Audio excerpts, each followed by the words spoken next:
stuck. It was supposed to be a blind date with a boring tax accountant named Arthur. Celeste expected a night of awkward silence and discussions about spreadsheet macros. Instead, she found herself pressed against the cold alley pavement while the mild-mannered man in the beige sweater vest dismantled 5 heavily armed men in under 10 seconds. He didn't just survive. He moved like a seasoned predator. Arthur adjusted his glasses, stepped over an unconscious body, and sighed. "Check, please." Raindrops lashed against the window of the Uber as Celeste Sanders watched the neon signs of Manhattan blur into long, distorted streaks of color. She checked her reflection in the darkened glass, adjusting a stray curl of auburn hair that had escaped her careful styling. She wore a simple charcoal slip dress, elegant but understated, exactly the right armor for what she anticipated would be an aggressively mediocre evening. Her best friend, Jessica, had been relentless. "He's a CPA, Celeste, certified public accountant. He works for a very prestigious firm in Midtown. Yes, he's a little quiet, and maybe he wears sensible shoes. But after the absolute circus of toxic musicians and finance bros you've been dealing with, sensible is exactly what you need. His name is Arthur. He owns property.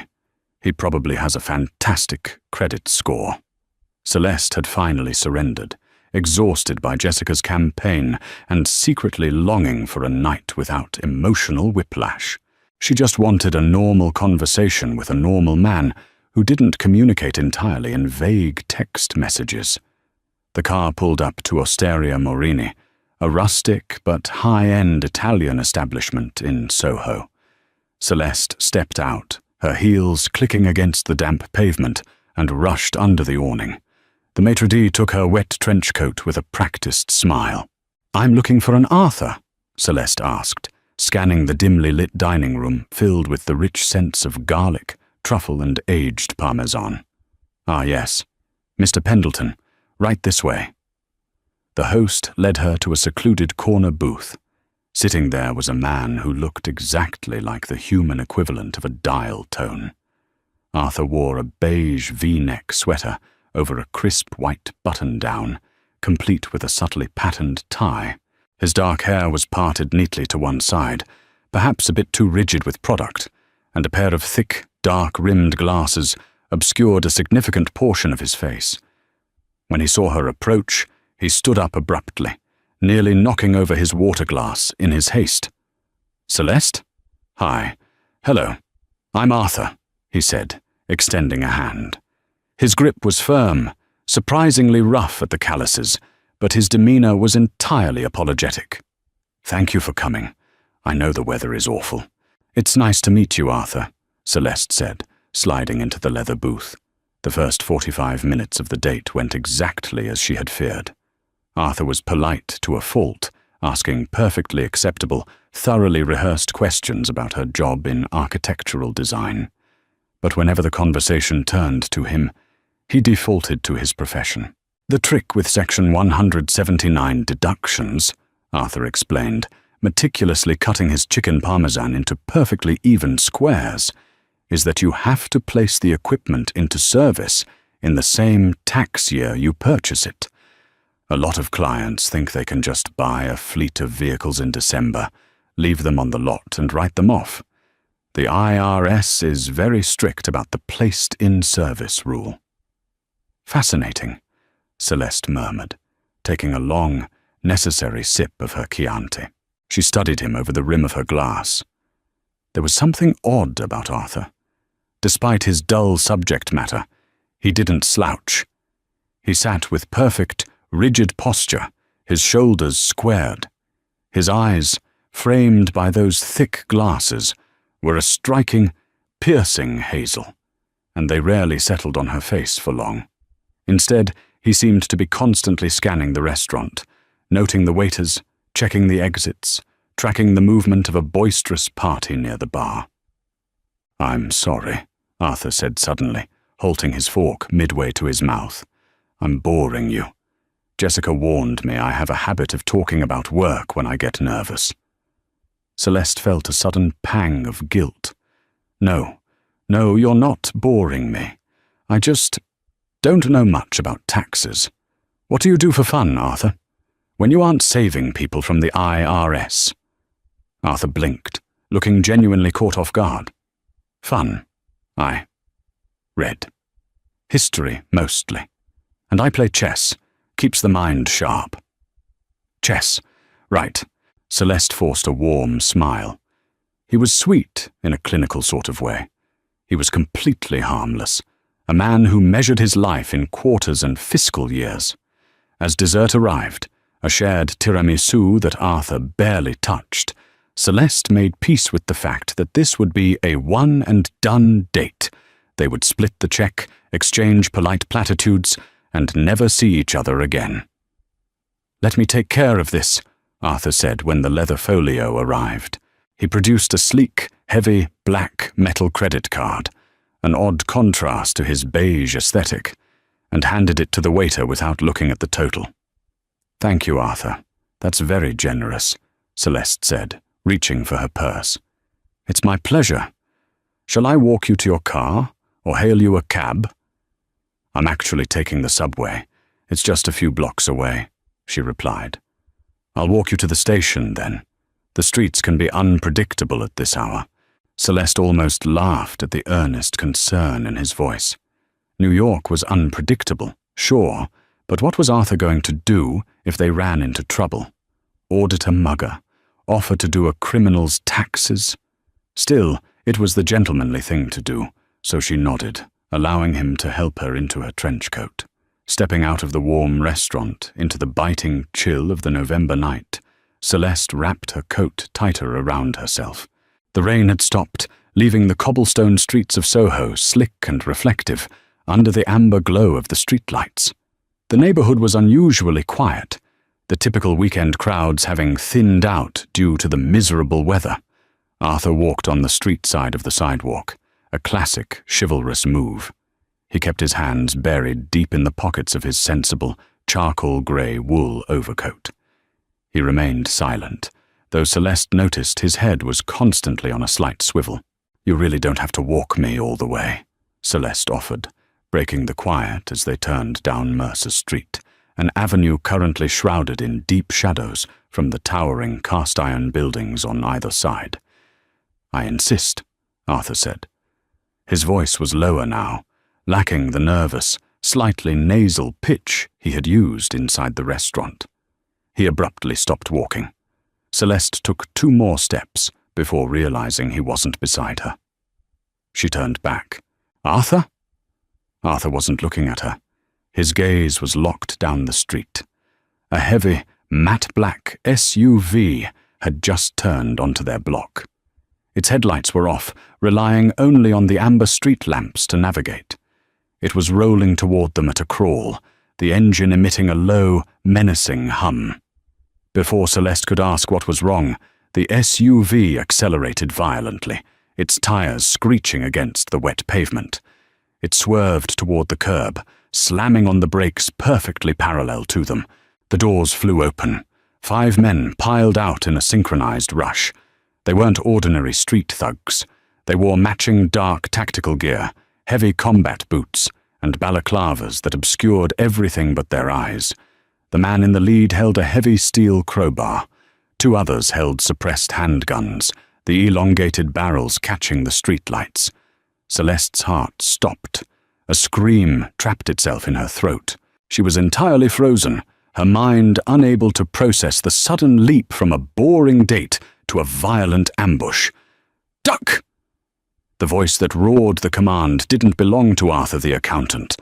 It was a vicious, commanding bark that resonated with absolute authority. Instinct drove Celeste to her knees. She hit the wet pavement just as Arthur moved. He didn't cower. He didn't raise his hands in surrender. The mild-mannered CPA in the beige sweater vest vanished, replaced by a terrifying force of kinetic energy. The entire sequence lasted no more than 10 seconds. But to Celeste, watching from the damp ground, Time seemed to fracture into agonizingly slow increments. Second one, the lead attacker swung the steel crowbar aimed directly at Arthur's head. Arthur didn't step back. He stepped in. He ducked cleanly beneath the arc of the weapon, driving his palm upward into the man's chin with a sickening, percussive crack. The man's eyes rolled back instantly, his body going completely limp as he crumpled to the pavement. Second three. Arthur snatched the falling crowbar from the unconscious man's grip before it even hit the ground. He spun on his heel, using the momentum to hurl the heavy steel bar directly into the chest of the second man, who was just raising his suppressed pistol. The impact lifted the gunman off his feet, driving all the air from his lungs with a wheeze as he collapsed backward onto the SUV's hood. Second five, the third man lunged, drawing a serrated tactical knife. Arthur sidestepped the thrust with the fluid grace of a dancer. He caught the man's extended wrist, pivoted sharply, and wrenched the arm over his own shoulder. A loud snap echoed down the alley. The man dropped the knife, crying out in agony. But Arthur silenced him instantly with a devastating elbow strike to the temple. 3 down. Second 7. The final 2 men, realizing their target was far more dangerous than anticipated, hesitated. That hesitation was their downfall. They raised their firearms, but Arthur was already moving. He slid across the slick hood of the SUV, closing the distance instantly. Second 9. He grabbed the barrel of the fourth man's gun, shoving it upward just as a muffled puff sounded, the bullet taking out a street lamp overhead. Arthur twisted the weapon violently out of the man's hands and used the heavy steel butt of the pistol to strike him squarely in the jaw. The man folded like a cheap lawn chair. Second 10. The fifth man panicked, dropping his weapon and turning to run. Arthur didn't let him. He closed the gap in 2 massive strides, grabbed the back of the man's tactical vest, swept his legs out from under him, and slammed him down hard onto the cobblestones. The man hit the ground and didn't move again. Total silence descended on Mercer Street, broken only by the steady idle of the SUV's engine and the sound of Celeste's frantic, shallow breathing. Celeste remained huddled on the ground, her coat soaked with dirty puddle water, her eyes wide with unadulterated terror. She stared at the scene before her. 5 massive armed men were scattered across the pavement, completely incapacitated. Standing in the center of the wreckage was Arthur. His beige V-neck wasn't even wrinkled. His chest rose and fell in slow, controlled rhythms. He reached up, calmly adjusting his thick-rimmed glasses, which had slid slightly down the bridge of his nose. He looked down at the bodies, then over at Celeste, letting out a heavy, tired sigh. "Check, please," Arthur muttered to himself, his voice vibrating with a dark, lethal edge. He walked over to Celeste, extending a hand. "We need to leave. Right now." Celeste couldn't move.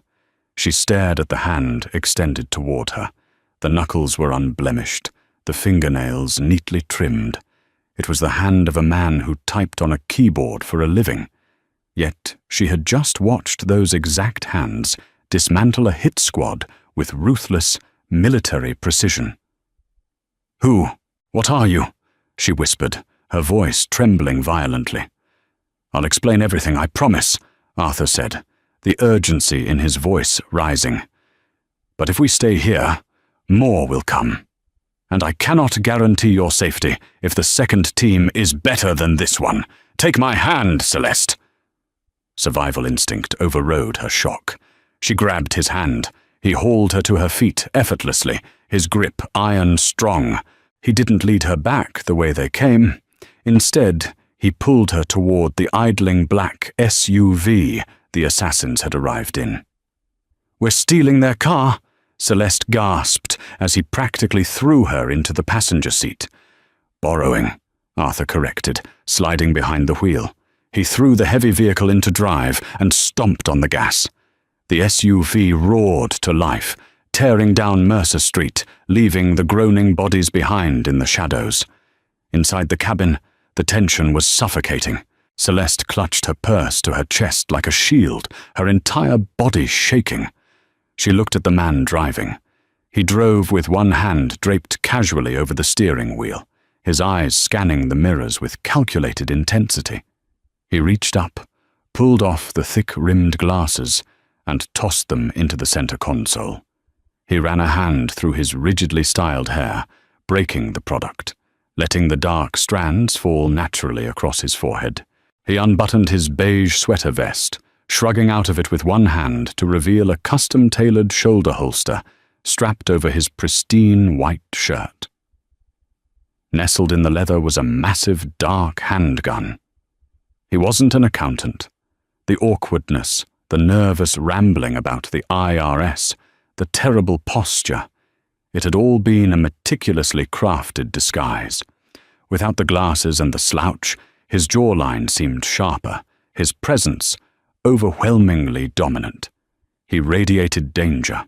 "You lied to me," Celeste stated, her voice gaining a fraction of its normal strength, fueled by rising anger.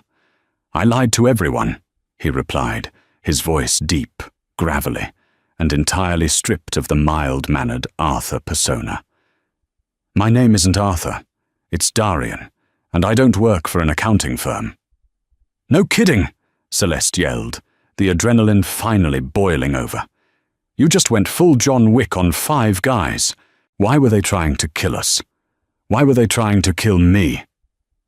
"They weren't after you, Celeste," Darian said, taking a sharp turn onto Houston Street, his eyes darting to the rearview mirror. "They were after me. You were just collateral. Unfortunate timing. I thought I had covered my tracks better. I thought tonight was secure." "Secure?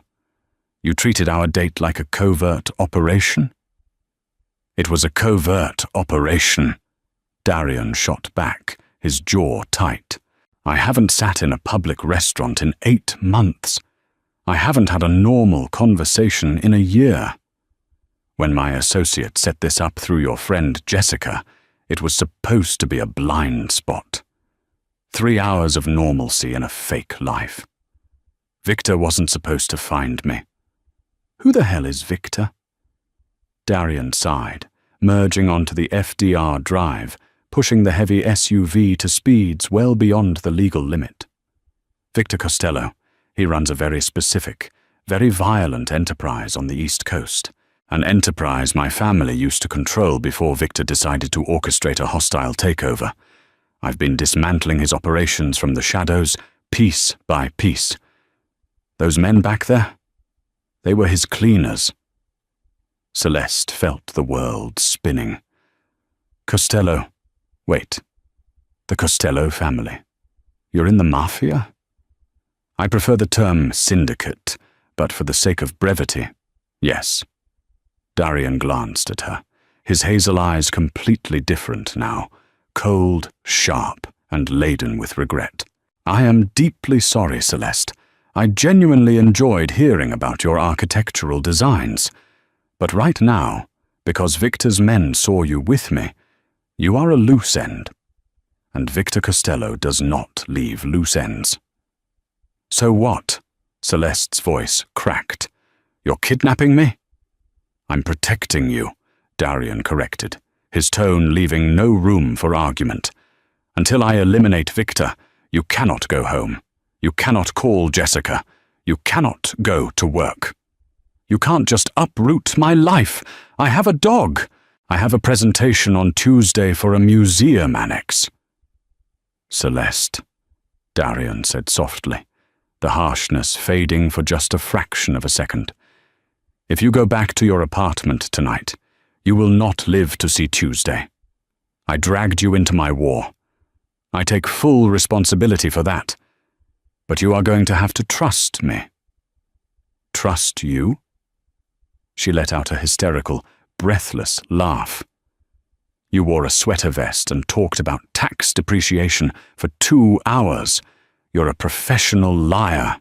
A tiny, almost imperceptible smirk tugged at the corner of Darian's mouth. The tax depreciation laws were entirely accurate. I memorized the current IRS code to maintain cover. I am nothing if not thorough. That doesn't make me feel better. It shouldn't, Darian agreed, exiting the highway and plunging the SUV into a labyrinth of industrial side streets in Brooklyn. We're going to a safe house. It has high security, perimeter alarms, and a fully stocked kitchen. Once we're inside, I will make some calls. I need to find out how Victor tracked me to Osteria Marini. Celeste sank back into the leather seat, staring out the window at the passing warehouses. Her normal, tedious life was gone, shattered in the space of 10 seconds in a dark alley. She looked back at the man who was now technically her abductor and her only lifeline. If we survive this, Celeste muttered, wrapping her coat tight against the chill of the SUV's AC, I am never letting Jessica set me up again. Darian let out a low, genuine chuckle that vibrated through the cabin. That, Ms. Sanders, is probably the most sensible decision you've made all night. Tires crunched over broken gravel as the stolen SUV bypassed a dilapidated warehouse in Greenpoint. Darian steered the heavy vehicle toward what looked like an abandoned freight elevator at the rear of the lot. He punched a sequence into a battered keypad mounted on a rusted stanchion. With a heavy mechanical groan, the corrugated metal doors parted, revealing a pristine, brightly lit subterranean garage. Darian killed the engine. The silence that rushed into the cabin was deafening, a stark contrast to the adrenaline-fueled chaos of the past 30 minutes. He unclipped his seatbelt and turned to Celeste, his expression unreadable in the harsh, fluorescent lighting. "We are secure here," Darian said, his voice a low, steady rumble. "The perimeter is lined with motion sensors, and the blast doors are reinforced steel. You can breathe now, Celeste." Celeste's hands were clamped so tightly around her leather Prada tote that her knuckles were entirely white. She nodded numbly, letting him open the passenger door and guide her out. The garage housed a sleek Ducati motorcycle and a matte grey Audi RS6, further shattering the illusion of Arthur the frugal accountant. He led her to a keypad-locked reinforced door, scanning his thumbprint and entering a 12-digit passcode. The door clicked open with the heavy, satisfying sound of a bank vault. If the exterior was a masterclass in urban decay, the interior of the safe house was a testament to extreme, paranoid luxury. It was a sprawling, open-concept loft with polished concrete floors, exposed brick walls, and structural steel beams. A massive velvet sectional dominated the center of the room, facing a wall composed entirely of high-resolution monitors. The kitchen area was equipped with a commercial-grade Sub-Zero refrigerator, a gleaming La Marzocco espresso machine, and thick marble countertops. Celeste, functioning on autopilot, let her architectural eye assess the space. "Polycarbonate glass," she murmured, tapping a massive window that looked out into a fake, backlit courtyard. "And you removed the load-bearing columns in favor of an I-beam suspension system. Whoever designed this wasn't just hiding. They were preparing for a siege." Darian paused, shrugging off his shoulder holster and placing it carefully on a stainless steel island. He looked at her, a flicker of genuine surprise crossing his features. "You have a sharp eye. Most people just notice the television." "I'm a senior associate at Gensler. I design commercial fortresses for a living," Celeste said, her voice shaking slightly as she set her purse down. She wrapped her arms around herself. "And right now, I would really like a glass of water before I go into systemic shock." "Of course." Darian moved to the kitchen with predatory grace. The clumsy, hesitant Arthur was entirely gone. In his place was a man who moved with terrifying efficiency. He poured her a glass of filtered water and handed it over. Celeste drank it in one long gulp. So, Darian, you're a mobster, and you're hiding from other mobsters. I am the heir to the Moretti family, Darian corrected softly, leaning against the marble counter. A family that, until 10 months ago, managed port logistics, real estate developments, and political lobbying across the eastern seaboard. Victor Costello was my father's underboss. When my father died of a sudden, highly suspicious heart attack, Victor orchestrated a purge. He wiped out my uncles, my cousins, and anyone loyal to our bloodline in a single night. Celeste felt a chill that had nothing to do with the damp clothes clinging to her skin. And you survived. Barely, Darian admitted, his hazel eyes darkening. I've been operating as a ghost ever since, freezing his offshore accounts, intercepting his shipments, and bleeding his empire dry. I was getting close to crippling him completely. That's why I needed the disguise. Arthur was a ghost identity, complete with a forged CPA license, a lease in Astoria, and a spotless credit history. It allowed me to move through the city unnoticed. Until tonight. Celeste stepped closer to the island, staring at the heavy black handgun resting next to the espresso machine. How did Victor find you? That is what I intend to find out.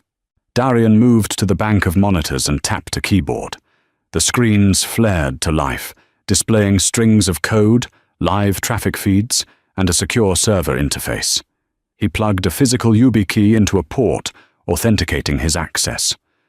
I ran this entire date through an encrypted signal protocol, Darian muttered, his fingers flying across the mechanical keyboard with practiced speed.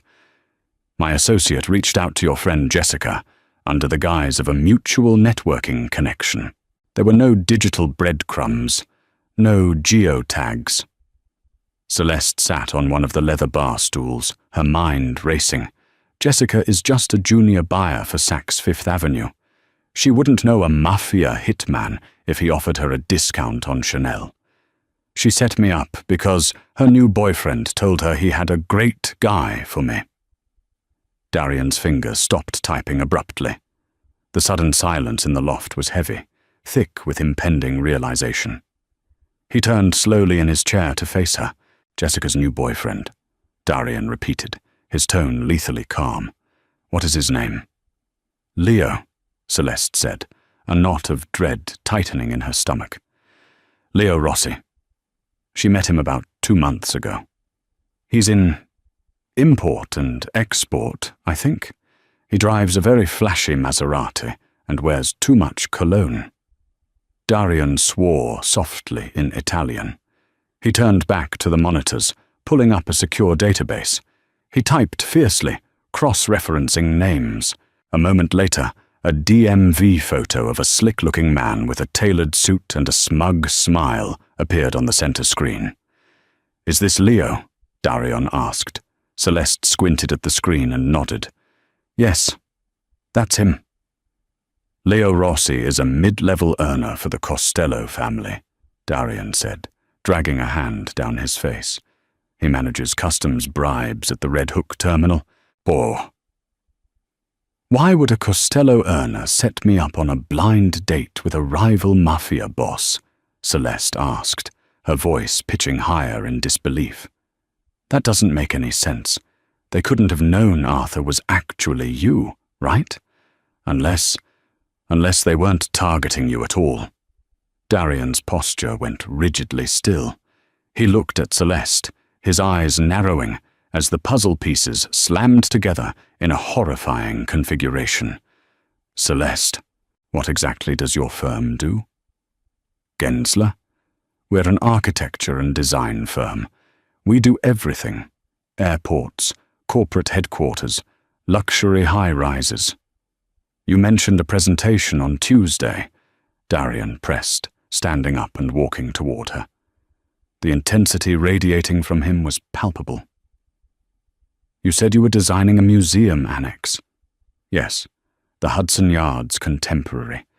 It's a massive, privately funded gallery space and luxury penthouse complex. We've been rushing the blueprints for weeks because the holding company wants to break ground by spring. Who is the holding company? Apex Equities, Celeste replied automatically. Darian didn't say a word. He walked back to the computer, typed Apex Equities into his terminal, and hit enter. A sprawling web of corporate structures, LLCs, and offshore bank accounts cascaded across the screens. At the very top of the financial pyramid, sitting above the shell corporations and the dummy boards of directors, was a single name highlighted in red. Victor Costello. Celeste stared at the name on the screen, the glowing red letters burning themselves into her retinas. The room felt entirely unmoored, as if the concrete floor was tilting beneath her feet. "My firm," she started, her breath catching in her throat. "My firm is designing a building for a mob boss." Apex Equities is Victor's crown jewel, Darian explained, his voice taking on a grim, clinical detachment. "It's not just a gallery, Celeste. Real estate is the cleanest, most efficient way to launder illicit cash. $1 billion development in Hudson Yards? It would allow him to wash decades of syndicate money, legitimizing his empire permanently. Once that concrete is poured, he's untouchable by the feds." "But why would they target me?" Celeste protested, gesturing wildly. "I'm just a designer. I draw floor plans and specify lighting fixtures. I don't know anything about money laundering." "Because you are too good at your job," Darian deduced, his eyes scanning her with newfound respect. "Did you notice anything unusual about the project requirements? Structural anomalies? Spaces that didn't make sense?" Celeste froze. Her mind raced back to the late nights at the office, the endless revisions, the arguments she had with her project manager. "The sub-basement," Celeste whispered, her eyes widening. "The client insisted on a 4-story subterranean level. They claimed it was for climate-controlled art storage, but the HVAC specifications they demanded were entirely wrong for preserving canvas or sculpture. The ventilation system was industrial, the kind you use to extract chemical fumes, and the security protocols for the freight elevators. They required independent off-grid power supplies and biometric locks that bypass the building's main security network. It's a drug processing and distribution hub," Darian stated, crossing his arms, "hidden beneath a $1 billion cultural landmark in the heart of Manhattan. Brilliant." "I flagged it," Celeste said, the panic now morphing into a cold, sharp clarity. "Last Thursday, I submitted a formal compliance report to the city's zoning board, noting that the structural and mechanical requests violated commercial building codes. I told my boss I wouldn't stamp the blueprints until an independent auditor reviewed the sub-basement specs." Darian looked at her, a slow, predatory smile touching his lips. It was a terrifying expression, beautiful and completely devoid of mercy. "You blew the whistle on Victor Costello's $1 billion golden goose. You didn't just delay his project, Celeste. You threatened his entire exit strategy." "So, Leo didn't set this date up to trap you," she realized, the horrifying truth settling over her. "No," Darian agreed. "My associate, using a fake name, reached out to Jessica to set up a blind date for Arthur. Leo, monitoring Jessica's life, saw an opportunity. He knew Victor had ordered a hit on the pesky architect who was holding up the Hudson Yards project. Leo steered you to Osteria Morini tonight, knowing his hit squad would be waiting outside. I wasn't the target, Celeste. You were." Celeste slumped onto the bar stool, covering her face with her hands. The boring date, the awkward conversations about taxes, the beige sweater. It had all been a collision of 2 entirely separate, deadly conspiracies. They thought Arthur was just collateral damage, Darian continued, his voice dropping to a low, dangerous register. They expected a soft, civilian casualty. Instead, they walked into a buzzsaw. "Oh my God," Celeste mumbled through her fingers. "I have to call the police, the FBI, someone." "You can't," Darian said, stepping closer, gently but firmly pulling her hands away from her face. His calloused thumbs brushed against her knuckles. "Victor owns half the precinct in Midtown. If you go to the authorities, you will disappear before you ever reach a federal prosecutor. The only reason you are alive right now is because Victor's men are lying unconscious in an alley, and Victor doesn't yet know that Arthur the accountant is actually Darian Moretti." "Then what do we do?" Celeste asked, looking up into his piercing hazel eyes. She realized with a strange jolt that she wasn't terrified of him anymore. He was a monster, yes, but he was a monster, standing between her and a much worse fate. "Victor thinks his hit squad is taking care of a civilian architect tonight," Darian said, turning back to the bank of monitors. He began rapidly typing, pulling up schematics and security feeds. He won't expect any resistance. He certainly won't expect a counterattack. Tomorrow night, Victor is hosting a private gala at the Pierre Hotel to celebrate the approaching groundbreaking of his Hudson Yards project. Darian turned back to her, and for the first time all evening, the ghost of Arthur completely vanished, replaced by the reigning air of a violent, unforgiving empire. "You have the master blueprints to his entire operation in your head, Celeste. I have the resources and the firepower to burn his empire to ash. We are going to that gala, and we are going to tear Victor Costello's world apart." Celeste stared at the guns on the counter, then at the glowing screens displaying her own architectural designs. A spark of defiance, foreign and fierce, ignited in her chest. They wanted to kill her over a ventilation system. "Fine," Celeste said, her voice steadying. She squared her shoulders, mirroring his commanding posture. "But I'm not wearing a slip dress to a war.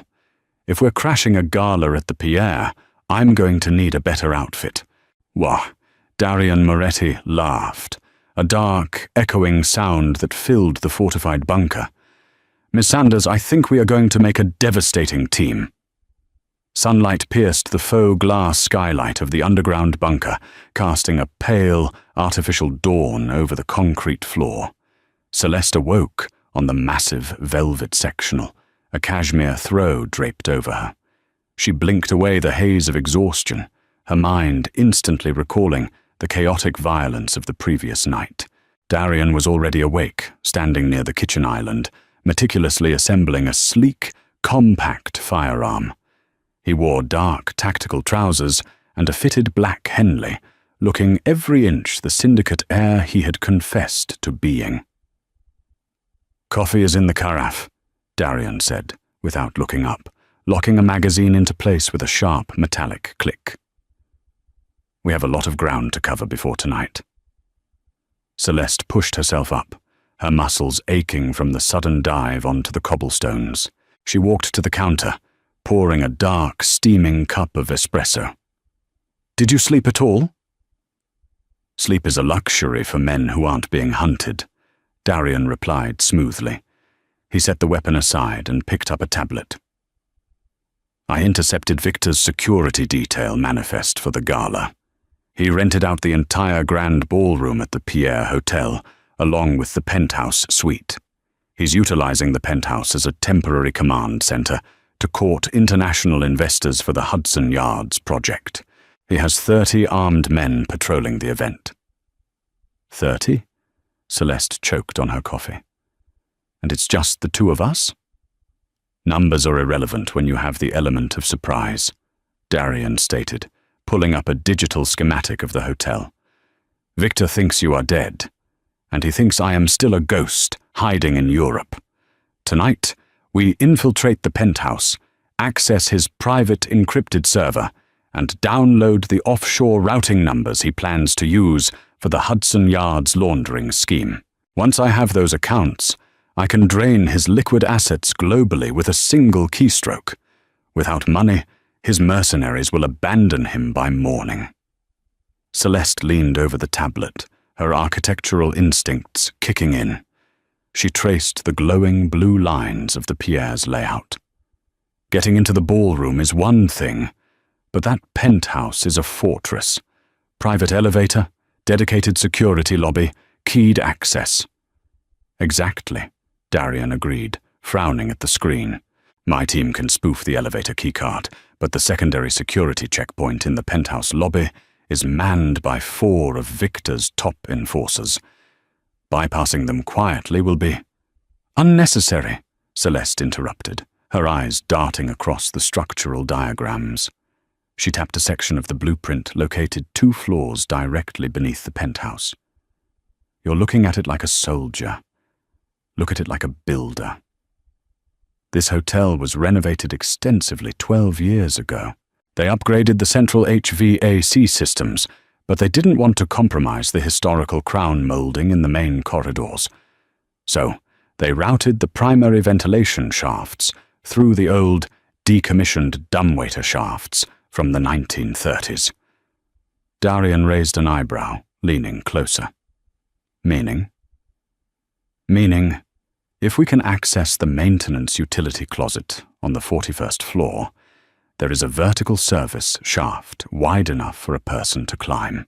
It bypasses the penthouse lobby entirely and opens up directly behind the master suite's fireplace. I know this because Gensler consulted on the retrofitting. It's a massive security blind spot. Darian stared at her, genuine awe softening the hard lines of his face.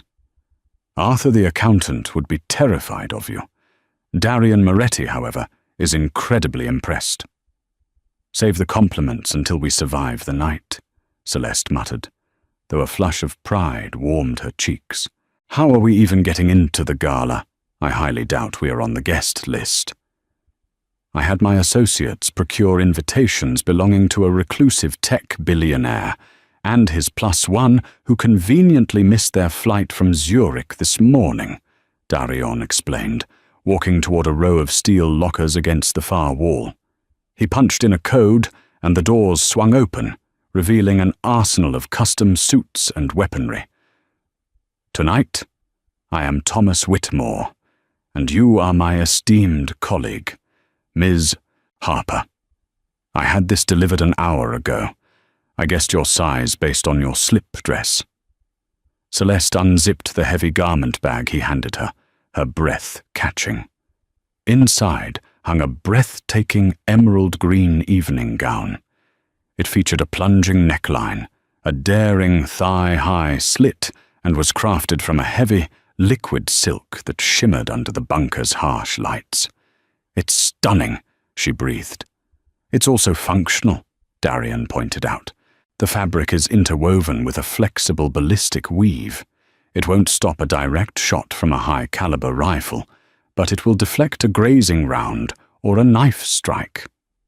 I also included a customized thigh holster.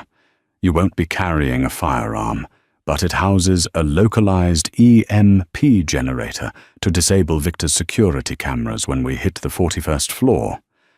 Celeste held the dress up, feeling its surprising weight. Yesterday, she was arguing about drywall specifications. Today, she was holding tactical haute couture. Hours melted away in a blur of preparation. Darian drilled her on the layout, the timing, and their cover story. When evening finally descended on the city, they were ready. Stepping out of the bunker's washroom, Celeste felt like a stranger in her own skin. The emerald gown fit perfectly, molding to her curves and cascading to the floor in elegant folds. She had pulled her auburn hair into a severe, sleek twist, pinning it securely at the nape of her neck. A layer of dark, smoky eyeshadow gave her gaze a fierce, uncompromising edge. Darian was waiting by the Audi. He had traded his tactical gear for a bespoke, midnight blue tuxedo that fit his broad shoulders flawlessly. His dark hair was slicked back, a stark contrast to the rigid, dorky part Arthur had worn. He exuded an aura of absolute power and quiet menace. He looked up as she approached, his breath hitching slightly. For a long moment, the ruthless syndicate boss disappeared, replaced by a man genuinely captivated. "You look dangerous, Celeste." "That's the objective, isn't it?" she replied, her voice steady, masking the wild fluttering in her chest. "Indeed." He offered his arm. "Shall we go dismantle an empire?" Rain had begun to fall again, slicking the streets of Manhattan and reflecting the dazzling lights of Fifth Avenue. The matte-grey Audi pulled smoothly into the valet line at the Pierre Hotel.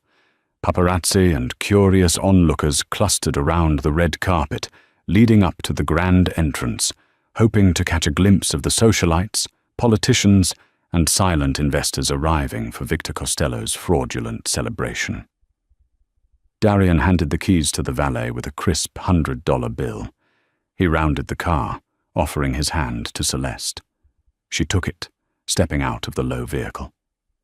The thigh-high slit of her gown offered maximum mobility, hiding the sleek EMP device strapped to her left leg. "Remember," Darian murmured, his lips barely moving as they walked up the steps, his hand resting securely on the small of her back. "You belong here. You are wealthy, bored, and untouchable. If anyone speaks to you, dismiss them. Arrogance is the best armor." "Got it," Celeste whispered, lifting her chin and fixing a cold, detached expression onto her face. They approached the security checkpoint at the ballroom doors. Two massive men in tailored suits, enforcers attempting to look like legitimate security, scanned the crowd. Darian presented his phone, displaying the forged QR codes. The scanner beeped a pleasant green. "Mr. Whitmore, Miss Harper." "Welcome," the guard grunted, though his eyes lingered suspiciously on Darian's broad frame. "Enjoy the evening." They stepped into the grand ballroom, and Celeste had to fight the urge to gasp. The space was a masterpiece of classic opulence, featuring massive crystal chandeliers, gilded frescoes, and towering floral arrangements of white orchids. A string quartet played softly in the corner, entirely drowned out by the hum of wealthy patrons clinking champagne flutes. "Victor doesn't do things by halves," Darian noted, snagging 2 glasses of champagne from a passing tray and handing one to Celeste. "He's trying to buy respectability. Unfortunately for him, respectability is expensive." "Where is he?" Celeste asked, keeping her voice low, her eyes scanning the room. "Not here yet. He typically makes a grand entrance just before the main speeches, which gives us roughly 45 minutes to access the penthouse and drain his accounts." Darian guided her smoothly through the crowd, avoiding eye contact with the various captains and capos disguised as businessmen. They reached the rear of the ballroom, near a set of heavy mahogany doors marked for staff only. Darian glanced around. The nearest guard was distracted by a drunken socialite dropping her clutch. "Now," Darian whispered. They slipped through the doors, instantly trading the glittering noise of the gala for the stark, fluorescent quiet of the hotel's service corridors. Darian moved with terrifying speed, leading her past industrial kitchens and laundry chutes until they reached the service elevators. He pulled a small digital cloner from his pocket, pressing it against the card reader. Seconds later, the doors slid open. 41st floor, Darian announced, pressing the button. The ride up was agonizingly tense. Celeste watched the digital floor indicator climb, her heart hammering against her ribs. She was an architect, not a spy. What was she doing here? She glanced at Darian. He stood perfectly still, his eyes focused, his breathing controlled. His absolute calm anchored her. The elevator chimed, depositing them into a dimly lit maintenance hallway. Celeste took the lead, her spatial memory guiding them flawlessly. "Take a left here," she directed, pointing down a narrow corridor lined with exposed pipes and electrical panels. "The utility closet should be at the very end." They reached a heavy metal door. Darian tested the handle. Locked. He didn't hesitate, drawing a lockpick set from his tuxedo jacket. He had it open in under 5 seconds. Inside, the closet smelled of ozone and dust. Just as Celeste had promised, behind a massive industrial boiler, a heavy steel grate covered a defunct dumbwaiter shaft. "Brilliant," Darian murmured. He grabbed the edges of the grate, his muscles straining against the tailored fabric of his suit. With a harsh grating sound, he pulled the heavy cover free, setting it silently on the concrete floor. He looked into the dark, vertical shaft.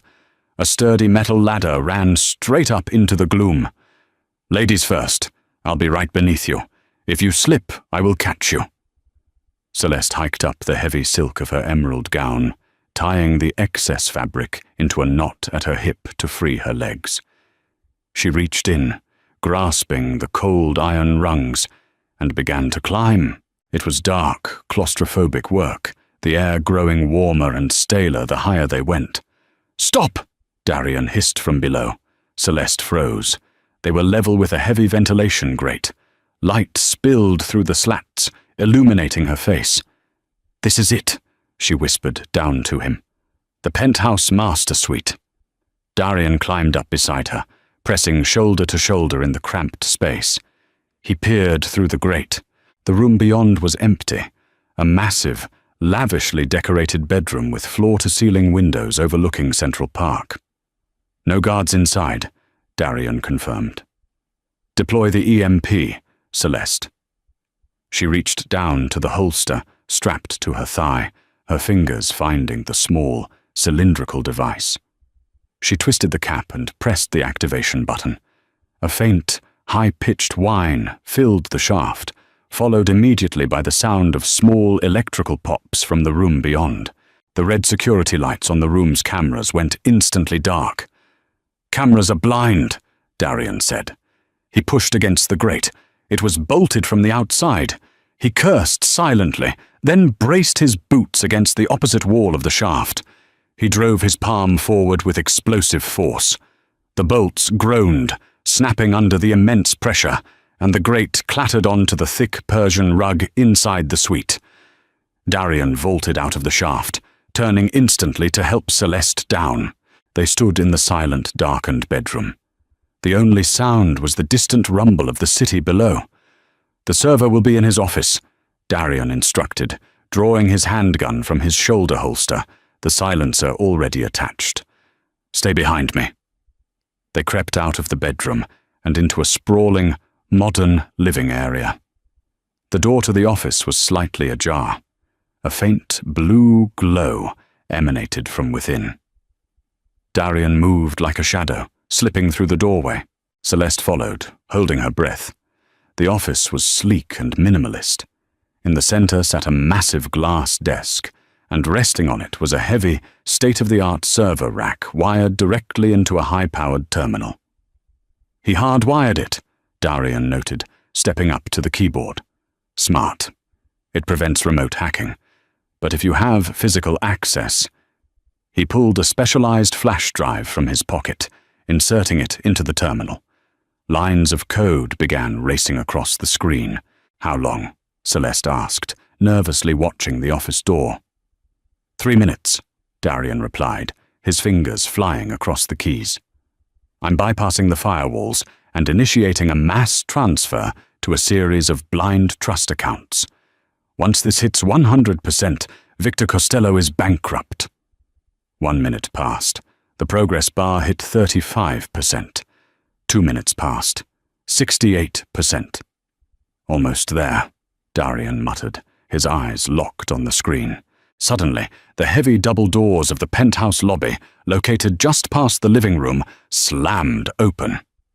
A booming, furious voice echoed down the hallway. "What do you mean the cameras are down in the master suite? Get maintenance up here immediately." Celeste's heart stopped. She recognized that arrogant, raspy voice from news clips. It was Victor Costello, and he wasn't alone. Heavy, hurried footsteps were charging directly toward the office. Darian didn't look away from the screen. Celeste! Get against the wall! Now! Footsteps thundered across the hardwood floor of the living room, growing louder by the second. Panic seized Celeste, freezing her in place for a fraction of a second before her survival instinct kicked in. She threw herself against the sleek mahogany wall, pressing her back flat against the cool surface, entirely concealed by the shadows near the doorway. Darian did not flinch. He kept one hand resting on the keyboard, his eyes locked onto the monitor as the progress bar inched forward. 88%. 89%. In his right hand, his suppressed pistol was raised, steady as carved stone, aimed squarely at the center of the office doorway. Check the master suite. If someone tripped the breakers, I want them fired immediately. Victor Costello's raspy voice barked, now just feet away. A massive enforcer in a tailored charcoal suit stepped into the office, his weapon already drawn, sweeping the room. He never even had the chance to shout a warning. Pfft! Darian's weapon cycled with a muffled cough. The enforcer's eyes rolled backward, dropping his gun before collapsing heavily onto the expensive Persian rug. What was that? Victor yelled from the hall. Another guard rushed into the doorway, immediately spotting the fallen man. Pfft! Puffed. Two precise, suppressed shots echoed in the confined space. The second guard folded, crashing into a glass side table that shattered into 1,000 glittering pieces. Darian! Celeste gasped, pointing at the screen. 96%. 97%. Silence abruptly fell over the hallway. Victor was a seasoned predator. He knew a fatal trap when he heard one. He didn't rush in blindly. Instead, he ducked behind the thick oak doorframe of the office, his breathing heavy and ragged. "Whoever is in there," Victor called out, his tone attempting to mask the rising panic.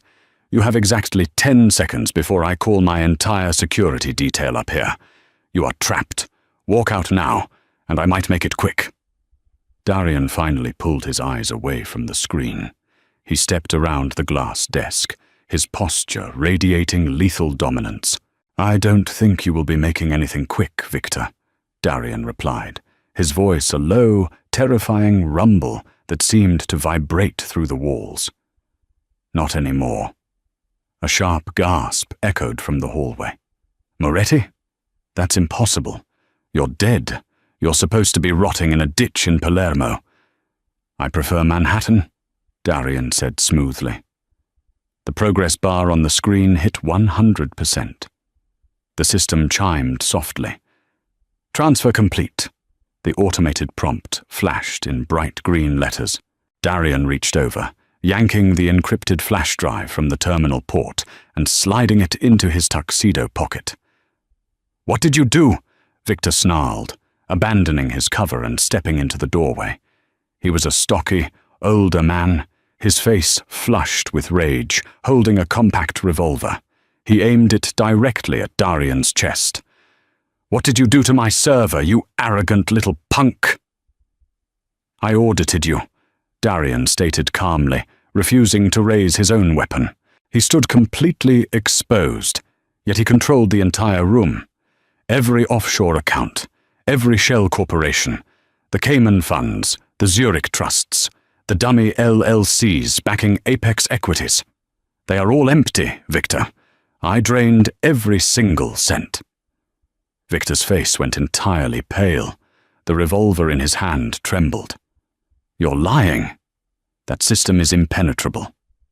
"It was," Darian agreed, "until you decided to assassinate the architect who flagged your little construction anomaly. You brought this on yourself, Victor. You thought you were clearing a roadblock. Instead, you handed me the exact blueprints I needed to dismantle your empire." Celeste watched from the shadows, her heart hammering against her ribs. She saw Victor's finger tightening on the trigger, driven by sheer, desperate madness. "I'll just kill you and take the drive back," Victor roared. He didn't get the chance. Celeste didn't think. She reacted. She grabbed a heavy bronze bookend from the shelf beside her and hurled it with all her strength.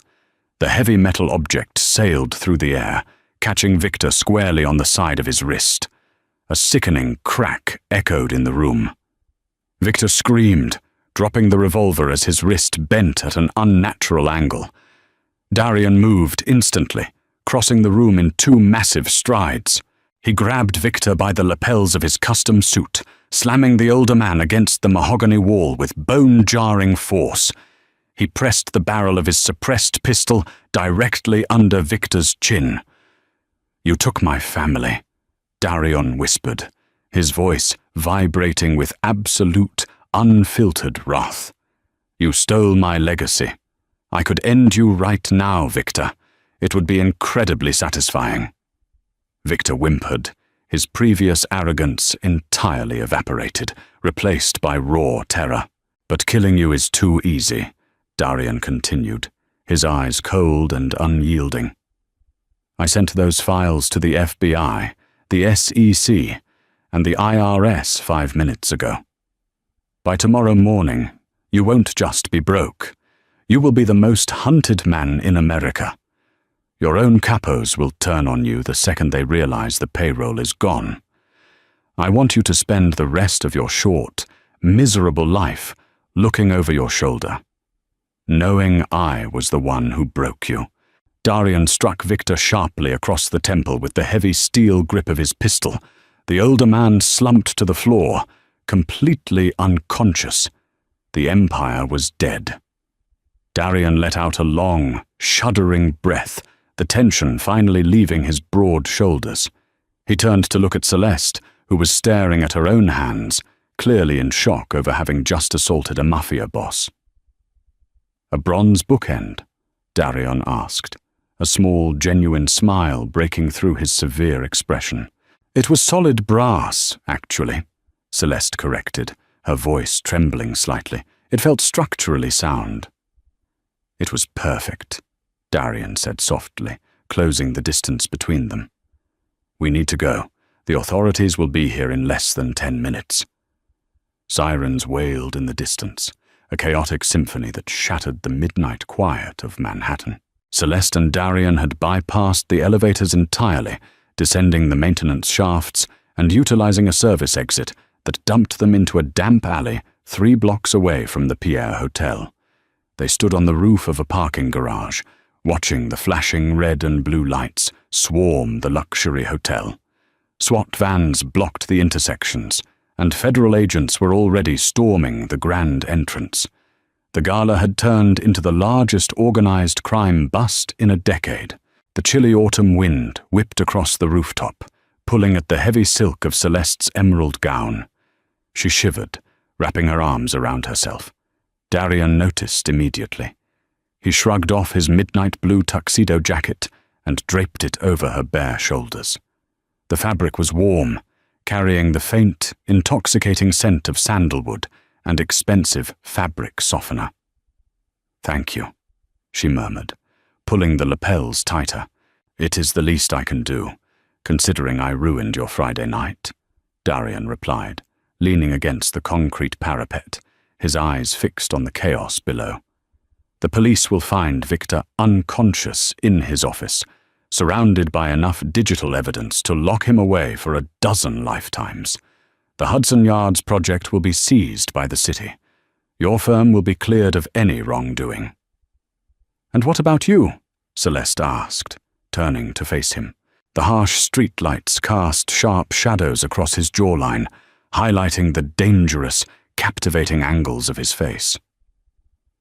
"Are you going back to being Arthur the accountant?" Darian let out a low, rough chuckle. He reached up, running a hand through his dark hair, entirely ruining the slicked-back style. "Arthur has officially retired. He served his purpose. With Victor gone, the Moretti syndicate is effectively dissolved. I drained the accounts, but I didn't keep the money. It's currently being distributed to a network of charities and anonymous trusts. Celeste stared at him, stunned. You gave it all away? Billions of dollars? It was dirty money, Celeste, built on suffering and extortion. I wanted to destroy Victor, not replace him. I have enough legitimate investments to live comfortably. I don't need an empire. He turned his piercing hazel eyes toward her, and for the first time, she saw a flicker of vulnerability in his gaze. The problem is, I don't exactly have a blueprint for what comes next. Well, Celeste started, a bold, reckless courage flaring in her chest. She stepped closer to him, closing the space until she could feel the heat radiating from his body. Speaking as an architect, sometimes the best thing you can do is tear a flawed structure down to the studs and build something entirely new. Darian looked down at her, his expression softening, intense, and completely focused on her face. And what kind of foundation would you recommend? Something solid, Celeste whispered, looking up into his eyes. Something that doesn't involve beige sweater vests, fake tax discussions, or heavily armed assassins. I think I can manage that, Darian murmured. He reached out, gently brushing a stray lock of auburn hair behind her ear. His calloused fingers lingered against her jaw, warm and surprisingly tender for a man capable of such swift violence. Celeste didn't pull away. Instead, she leaned into his touch, her heart racing for an entirely different reason now. When he leaned in to kiss her, it was nothing like the awkward, polite tension she had expected from their blind date. It was fierce, passionate, and entirely overwhelming, carrying the adrenaline of the night and the promise of a completely unpredictable future. Celeste kissed him back, tangling her fingers into his dark hair, anchoring herself to the man who had turned her mundane world upside down. When they finally pulled apart, breathless and smiling under the neon glow of the city sky, Darian kept his arms wrapped securely around her waist. So, Darian whispered, resting his forehead against hers. I don't suppose you are free for a second date? Perhaps somewhere with slightly less gunfire. Celeste laughed, the sound bright and clear, echoing across the quiet rooftop. The boring life she had craved just 24 hours ago felt like a distant, faded memory. She didn't want sensible. She didn't want predictable. Only if you promise to let me pick the restaurant, Celeste replied, a mischievous glint in her eyes, and absolutely no discussions about the IRS. Darian smiled, a genuine, dazzling expression that completely erased the lethal mafia air and left only the man standing before her. You have a deal, Ms. Sanders. Hand in hand, they walked away from the edge of the rooftop, leaving the crumbling ruins of a fallen empire behind them, stepping out of the shadows and into the bright, untamed possibilities of the city lights. If you loved this wild ride from a boring blind date to a high-stakes mafia takedown, make sure to hit that like button. We pour our hearts into crafting these intense, twist-filled dramatic stories, and your support means everything to us. Want to see more badass heroines and dangerous double-life heroes? Share this video with your friends who love a good romance mixed with heavy action. Don't forget to subscribe and ring the notification bell so you never miss out on our upcoming original audio dramas. Drop a comment below.